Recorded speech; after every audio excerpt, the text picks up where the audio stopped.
Right. Bronson, congratulations on winning the NXT North American Championship. Did you get any sleep?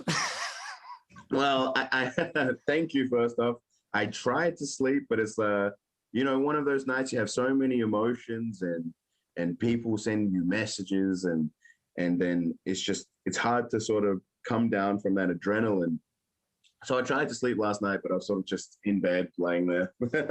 You have family in Australia, so probably, there's a time difference there. Yes. So was the family happy for you? Yes, very happy. My sister, my mother, cousins, uncles, aunties, grandparents, I had messages from all of them, and lots of friends from back home as well, fellow wrestlers as well from back home. But obviously with wrestling being what it is, I've made a lot of friends around the world. So I've had wrestlers from all around the world messaging me. It's been great to be able to have that response. Yeah. 14 years since your first match, and you finally get one of the big ones on NXT. Is there any way you can explain the feeling of finally holding that title? Because it was your third time trying for it. Yes. Yeah. I feel like it's hard to describe. Like, you always dream of these moments. And obviously for me, I've had that long journey, 14 years. And then even getting here to NXT, the last 2 years, I've had to work hard, and you have that little bit of doubt in your mind. Like, am I going to get to this point? And then once it happens, it's a surreal moment to be holding a championship like that in a ring, fireworks, pyro going off around me. Like, it's something that I'll remember forever. Yeah. And, after the match and after the broadcast was over, you had your wife there in the ring with you. Yes. How was to share that moment with her? Because, she probably went through a lot with you trying, to chase your dream. Yeah, it was very special to me. I think any sort of artist or athlete has a lot of detractors in their career. You'll have a lot of people that say, hey, maybe you should look at a different career path or do something else when things aren't going your way. I struggled on the independent scene with money and stuff like that. And my wife was the one person that always believed in me and said to keep chasing my goals, keep chasing my dreams. And it meant a lot that we've gotten here. We're here in the USA in Orlando, and I've now become the champion. It was great to share that moment with her and have the NXT universe actually chant her name was something I won't forget as well. Yeah. And, I remember back at TakeOver 30, on that ladder match for the North American Championship, you paid tribute to Bam Bam Bigelow. Was your favorite wrestler growing up, or one of the favorite wrestlers? Yeah, he was one of my favorite wrestlers. I was very shaped and inspired by that 90s era of WWF. So guys like himself, Shawn Michaels, Triple H, The Undertaker, Bret Hart, those Federation years, Diesel, Scott Hall, like those people are my favorites. When did wrestling came into your life? When did you start watching it, and when you got the bug for it? I think, it's crazy. I think my whole life I've had the bug for wrestling. So I grew up, my uncle lived with us at the time, was a huge wrestling fan. So he would go to the local video store and hire WrestleMania, SummerSlam, like whatever new video was coming in. And as a little child, 2-3 years old, I was watching wrestling. So it's something that I always said as a child, they seem like big dreams, like, hey, one day I'm going to be a wrestler in WWE, but it worked out. Being from Australia, wrestling wouldn't be, the first option. When I think of Australia in sports, rugby, Aussie rules, was something that you considered or that you played as well, or? Growing up, like I did Aussie rules football for a little bit as a child. I then in high school played rugby and also played basketball in high school. But in the back of my head, I always wanted to be a pro wrestler, but I just didn't know how to go about that. And then I think I would have been 15 or 16. I realized that there was local wrestling in my hometown of Adelaide. So I went along to those shows. And then from there, I realized, there's a wrestling school. I went and trained, and that's how I became a pro wrestler. Yeah.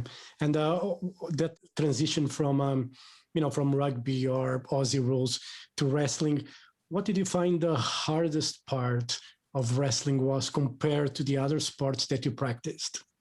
I mean, I didn't do any of those sports on a professional level, so I can't speak upon that. But for me, it's the toll on your body. So learning how to become a professional wrestler hurts a lot. Are you still very sore from last night? Yeah, it's sometimes after those matches, like you have the adrenaline pumping. I was holding the belt and, speaking to people and stuff. And then I got in my car, drove home, feeling great. And then I get out of the car and I go, oh, the back's a little a little stiff now. And then once the adrenaline starts wearing away, sometimes you might wake up from bed like a bit of a zombie. There's Isaiah sort of Scott. He said, whoever won that match, he wanted a shot. Are you ready to give sort of Scott a shot, or do you think there are other, wrestlers on NXT that deserve that shot first?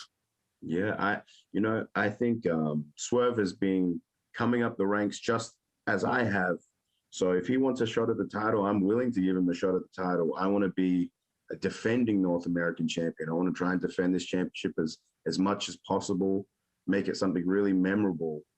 I think there's a lot of guys right now that deserve a championship shot. Guys like Dexter Lumis, Cameron Grimes, Swerve. I'd love to be able to, I'm not sure where he is injury-wise, but there's a wrestler called Ridge Holland. I'd like to give him a shot. Anyone. And I'd like to also be a defending champion that opens it up to NXT UK or Raw and SmackDown. I know that Ricochet tweeted last night about a match with me now. I'd be happy to take it. The door is open at the Capital Wrestling Center. Come along. Being a champion now, WrestleMania is probably one of your dreams in the future, to perform at WrestleMania. Whom would you like to face? What's your dream opponent for WrestleMania?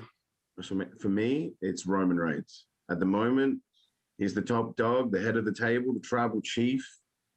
He's the one that I'd love to be able to face. And of course, at WrestleMania, no better place. Yeah. Have you acknowledged him as your tribal chief? I will acknowledge him. I'll acknowledge him while he is still a champion and tribal chief.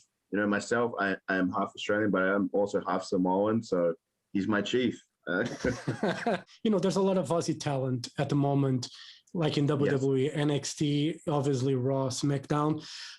Who do you think from the talent there's there, who do you think has all the tools to be the next breakout star? Next breakout star? I mean, I feel like at the moment, when you look at the Australian talent that is there, they've all sort of done it.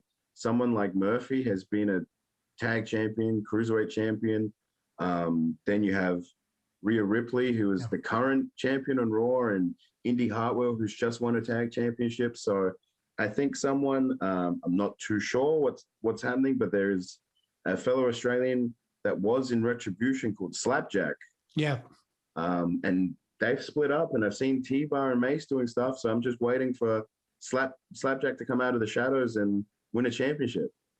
To wrap it up, this is an Australian thing, and let's see if we can do this correctly. If I say Aussie, Aussie, Aussie, you say? Oi, oi, oi, oi. Let's do it again. Aussie, Aussie, Aussie. Oi, oi, oi. Very, very much at all the sports. All right, Bronson, thank you very much for your time. Congratulations again on winning the North American Championship.